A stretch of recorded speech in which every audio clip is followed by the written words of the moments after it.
Hi, welcome to the retreat at Split Rock. I'm Neil Gordon. I was one of a few selected to attend Yale, where they made me into a head and neck oncologic trauma surgeon. My job was essentially to access cancers and trauma, which removed going under the facial structures on a daily basis, which gave me different insights and different understandings of the anatomy. But in understanding what a deep plane facelift is, let's go back to the anatomy. And we can use this pad to illustrate.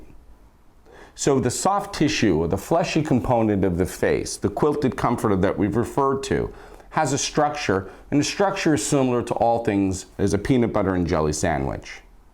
If our job is to take a sandwich and bring it back up to where it was, we only have two choices at what we can manipulate. Either the top bread or the bottom bread. Procedures that are done globally essentially manipulate the top bread of the sandwich, and they have to move something. So let's see what occurs if we put force on the top bread of a sandwich by using this pad as an analogy. The minute that we start to put force on the pad, what we see is the surface gets tighter appearing.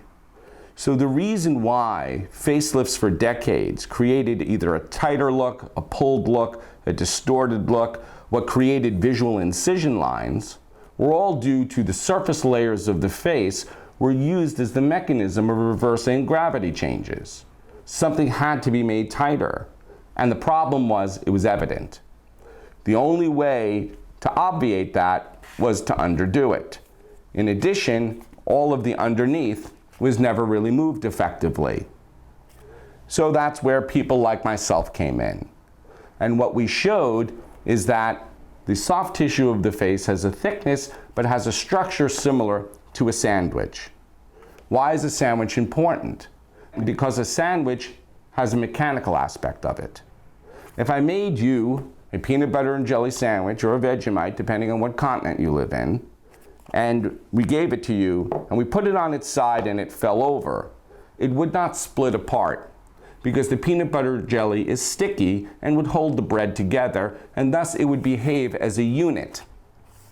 So since the face is similar to a sandwich, that it behaves like a unit, we showed that instead of taking the top bread, which was a visible layer and responded to force with signs of tightness and traction, we could take a sandwich by getting underneath the bottom bread, and there was science that showed that keeping the sandwich together has enormous value. And similar to what you can do in your kitchen, take a sandwich instead of the top bread by the bottom bread. What you'll see now is we can actually move the sandwich anywhere we want, but the top, the surface, or what would be visible, does not change in tone. So the reason why deep plane facelifting was a giant scientific advance is it allowed us to reposition droopy soft tissue without making the tone difference on the face. That's why we can make incisions disappear, because there's no tension on them. Whereas when the procedures were done using the surface layers, unfortunately, they didn't always achieve that.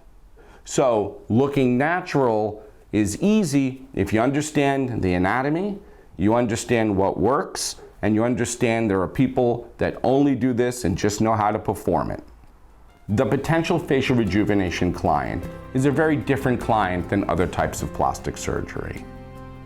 They're smart, they're sophisticated, often highly educated. Communicating with them in a manner that makes them understand why something would be effective just allows me to do my job effectively. Everything in life that's successful is outcome driven. We are only our outcomes. What we provide is an understanding of what you need, why you would need it, and everything we do is elective. And just remember, the elective things have to be better because nobody needs them. So thank you for visiting with us at the retreat at Split Rock, and I hope this was helpful. See you soon.